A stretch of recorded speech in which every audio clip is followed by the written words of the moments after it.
Hello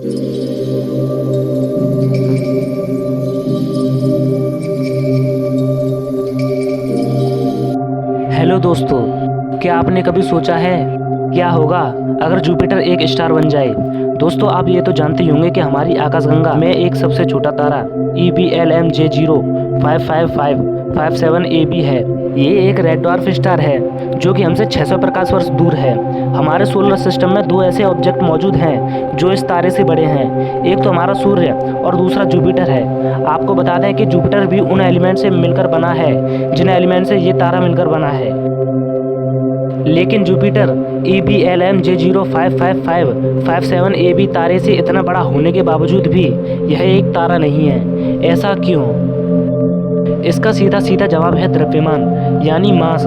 EBLMJ055557AB का मास Jupiter से 85 गुना ज़्यादा है। इतने मास के चलते इस तारे की कोर में इतना दबाव है कि ये हाइड्रोजन को फ्यूज करने में पर्याप्त है। वहीं जुपिटर की कोर में इतना दबाव नहीं है जिससे हाइड्रोजन फ्यूजन की क्रिया हो सके। आपको ये तो पता ही होगा कि हमारे सोलर सिस्टम के सभी प्लैनेट्स को कंबाइन करके जो मास होगा, जुपिटर का मास उससे भी कई गुना ज़्यादा होगा। जुपिटर एक गैस प्लैनेट है जिसका सरफेस सॉलिड नहीं है। अगर जुपिटर के जैसे 79 जुपिटर और होते, उन सबको मिलाकर एक नया जुपिटर बना दिया जाए तो जुपिटर भी एक तारे की तरह चलने लगेगा और हमारे सोलर सिस्टम में एक और तारा होता। वैसे ये नज़ारा देखने में कैसा होता? अगर 79 जुपिटर को मिलाकर एक नया जुपिटर बनाया जाए तो ये सूर्य की तरह तो नहीं जलता, लेकिन ये एक छोटा सा रेड डॉर्फ स्टार बनकर जरूर रह जाता। रेड डॉर्फ होने की वजह से ये ज़्यादा चमकीला भी नहीं होता और ना ही ये ज़्यादा हीट प्रोड्यूस करता। इस रेड डॉर्फ स्टार की चमक हमारे सूर्य की चमक से 0.3% होती। ये नज़ारा कुछ वैसा ही होता जैसे पृथ्वी पर सूर्यास्त के बाद होता है। हमसे सूर्य जितना दूर है, जुपिटर हमसे उससे भी 4 गुना ज़्यादा दूर है। इस वजह से हमारी पृथ्वी पर जुपिटर स्टार की ज़्यादा हीट नहीं आ पाती। मतलब जुपिटर रातों रात एक रेड डॉर्फ स्टार बन जाए तो पृथ्वी पर मौजूद जीवन पर इसका कोई प्रभाव नहीं पड़ेगा, लेकिन रात के अंधेरे में आसमान में ये लाल रंग का दिखाई देता।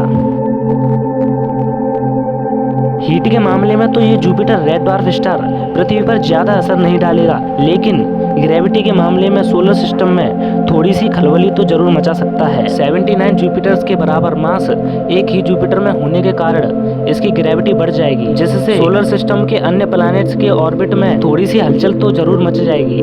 लेकिन इसकी ग्रेविटी इतनी भी नहीं बढ़ेगी कि ये सोलर सिस्टम के अन्य प्लैनेट्स के ऑर्बिट को ही बदल दे। ग्रेविटी के मामले में तो अभी भी सूर्य ही आगे होगा। जुपिटर की ग्रेविटी बढ़ने से पृथ्वी पर एक खतरा बढ़ जाएगा, वो ये कि एस्टेरॉयड बेल्ट। एस्टेरॉयड को जुपिटर पृथ्वी की ओर फेंक सकता है तो पृथ्वी पर भारी तबाही मच जाएगी।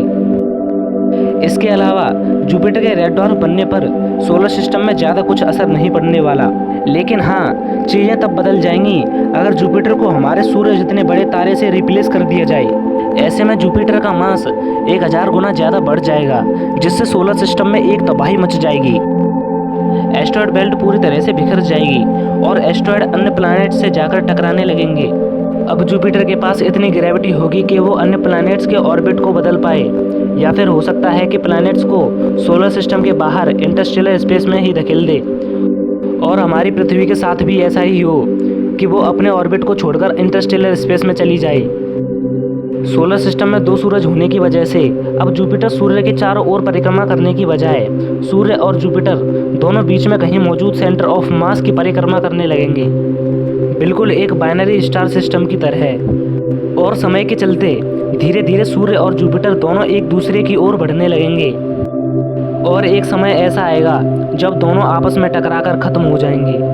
लेकिन असल में जुपिटर को देखा जाए तो जुपिटर में इतना मास है ही नहीं जो कभी स्टार बन पाए।